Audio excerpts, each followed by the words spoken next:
And so the reason I call this the net pricing revolution, and the reason I think it's kind of finally here, is that there's a number of forces that have all come together. Now, again, if you're a loyal reader of drug channels, and I hope you are, these should not be a surprise to you. But I'll put them in two big buckets and explain what's happening to them. Bucket number one, I'd say, are government-related influences. And probably the one that is the biggest influence initially was the American Rescue Plan Act of 2021, which uncapped Medicaid rebates.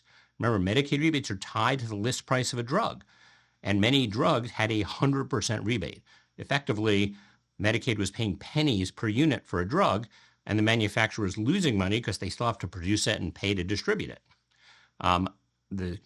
The suggestion or the thought was by Congress, we'll uncap those and we'll get 150%. The manufacturers will pay us to use the products in Medicaid.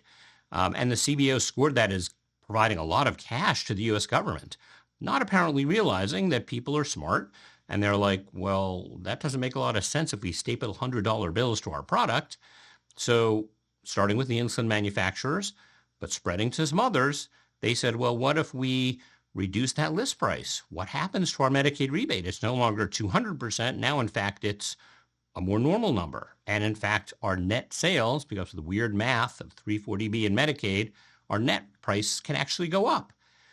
So it set off kind of an unintended consequence. I don't remember anyone in Congress or the CBO saying this could trigger a reduction in list prices, but it did. The second thing is the Inflation Reduction Act, which has its own set of unintended consequences, but some of these are intended. No more increases of list prices faster than inflation, or you'll pay a penalty for that. And that has constrained some list price increases.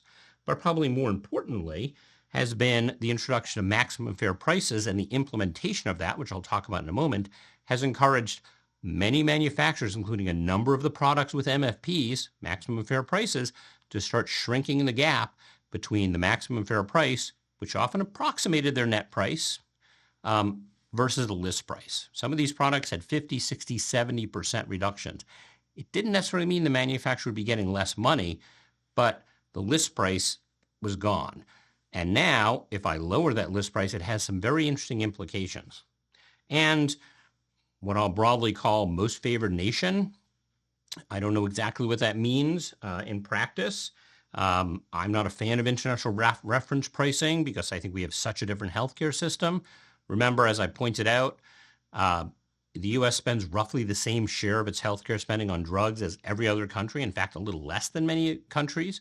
But we spend more on everything. Every doctor is paid 3 to 4 times as much. Every medical procedure is 3 to 4 times as expensive. But the notion of lowering the price or creating a smaller gap with other countries between the apparently visible price has created some momentum.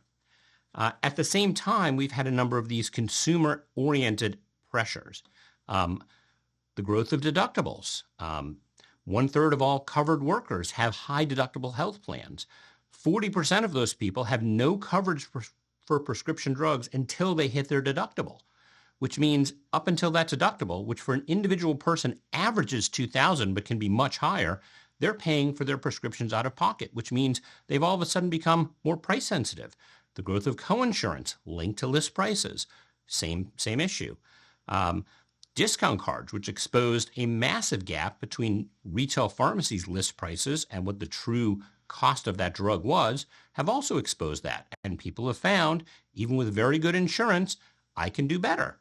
And cash pay pharmacies, most notably Mark Cuban, who's out there telling everyone about this, that you don't need to have these markups. And to just step back for a minute, I'll be honest, if you had told me a couple years ago that 2 billionaires, Donald Trump and Mark Cuban, would have helped to deflate the gross net bubble, I would not have believed it. It was not on my bingo card, but that's kind of where we are. And these things are all collectively leading to a few basic changes in the market. Reductions in list prices to avoid the Medicaid rebate cap, to get out of that, paying more than 100%, to change the way your product is going to work within the IRA, within a maximum fair price, to essentially go direct to consumer and avoid some of the problems there. And I'll talk about that again in a moment. and encouraging pharmacies and PBMs and wholesalers and other channel intermediaries to rethink how they're compensated, because most of them are compensated based on some measure of list price, which means they loved list prices going up. But if you're now compensated based on your activities or your value added, it's not just a percent of a number that doesn't have a connection to reality. And so that is leading to a kind of revolution, and some are moving faster than others to try to get ahead of this kind of world.